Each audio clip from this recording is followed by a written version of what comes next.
శ్రీ సత్యసాయి జిల్లా కదిరి నియోజకవర్గ శాసనసభ్యులు కందికుంట వెంకటప్రసాద్ ఆధ్వర్యంలో ముఖ్యమంత్రి చంద్రబాబు నాయుడు జన్మదిన వేడుకలు ఘనంగా నిర్వహించారు. శ్రీమద్ ఖాద్రి లక్ష్మీనరసింహ స్వామివారి దేవస్థానంలో ప్రత్యేక పూజలు చేసి రాష్ట్ర అభివృద్ధి కోసం శ్రమిస్తున్న ఆయన నిండు నూరేళ్లు సుఖ సంతోషాలతో ఆరోగ్యవంతంగా జీవించాలని కోరుకుంటూ 76 టెంకాయలు కొట్టారు. అనంతరం కదిరి మున్సిపల్ ఆఫీస్ ఎదురుగా నందమూరి తారక రామారావు విగ్రహానికి పూలమాలలు వేసి నివాళులర్పించారు. ఈ కార్యక్రమంలో పెద్ద ఎత్తున కూటమి పార్టీ నాయకులు కార్యకర్తలు పెద్ద ఎత్తున పాల్గొన్నారు.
జీవితానికి మార్గదర్శకం చూపించినటువంటి మహానుభావుడు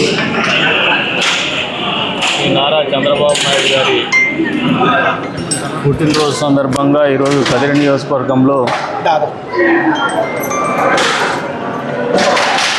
దేశంలోనే ప్రఖ్యాతిగాంచినటువంటి ఈ ఖాద్రి లక్ష్మీనరసింహస్వామి వారి దేవస్థానంలో ఆయనకు ఆయన కుటుంబ సభ్యులకు ఆయురారోగ్యాలు కలపాలని, అదే రకంగా ఈ మధ్య కాలంలోనే శస్త్రచికిత్స చేయించుకున్నటువంటి పవన్ కళ్యాణ్ గారి ఆరోగ్యం తొందరగా కుదుటపడాలని తెలుగుదేశం పార్టీ, జనసేన, బీజేపీ వారి కూటమి నాయకుల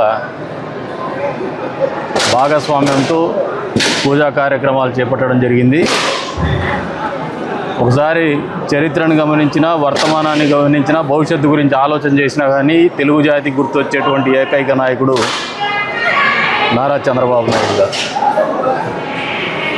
గత 5 ఏళ్లలో ఒక ఆర్థిక విధ్వంసం, అరాచక పరిపాలన జరిగినటువంటి పరిస్థితుల్లో రాష్ట్రం తిరోగమన దిశలో ప్రయాణం చేసినటువంటి పరిస్థితుల నుంచి రాష్ట్ర ప్రజలు కాపాడుకోవాలని మళ్ళీ ఒకసారి నారా చంద్రబాబు నాయుడు గారికి పట్టం కట్టడం జరిగింది.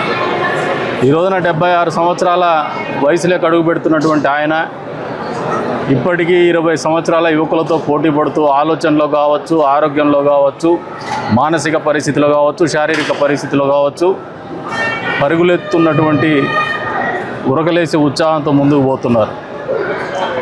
ఈ రోజున ఆయన ఆరోగ్యం కావచ్చు, ఆయన ఆలోచన కావచ్చు, ఈ రాష్ట్ర ప్రజల కోసం మనమందరూ ఆయన ఆరోగ్యం బాగుండాలా, ఇంకా 10 కాలాల పాటు ఆయన చల్లగా ఉండాలా. ఇదే రకమైనటువంటి ఆరోగ్యంతో, ఇదే రకమైనటువంటి ఉత్సాహంతో భవిష్యత్తులో కూడా ఈ రాష్ట్రాన్ని గాడిలో పెట్టేంత వరకు కూడా ఆయనకు భగవంతుడు అన్ని రకాలైనటువంటి శక్తులు ప్రసాదించాలని చెప్పేసి కూడా ఈరోజు ప్రార్థించడం జరిగింది.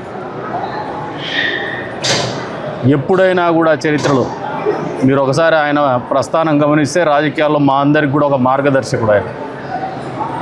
ఒక చిన్న కుటుంబంలో పుట్టి అత్యున్నత స్థాయికి ఎదిగి రాజకీయాల్లోకి వచ్చినప్పటి నుంచి ఇప్పటి వరకు కూడా భవిష్యత్తులో అయినా కూడా రాష్ట్ర రాజకీయాలు, తెలుగు జాతి రాజకీయాలే కావచ్చు, భారత రాజకీయాలు కావచ్చు, ఆయన చుట్టూనే తిరిగేటువంటి పరిస్థితుల్లో రాజకీయాలు చేసినారంటే ఆయన నాయకుడిగా అత్యున్నతమైనటువంటి శిఖరాలను అధిరోహించినటువంటి నాయకుడిగానే ఈ భారతదేశ రాజకీయ చరిత్రలో నిలబడిపోయినాడు.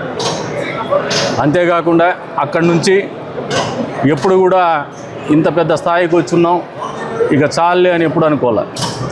ఇప్పటికీ గతంలో కంటే ఇంకా మెరుగ్గా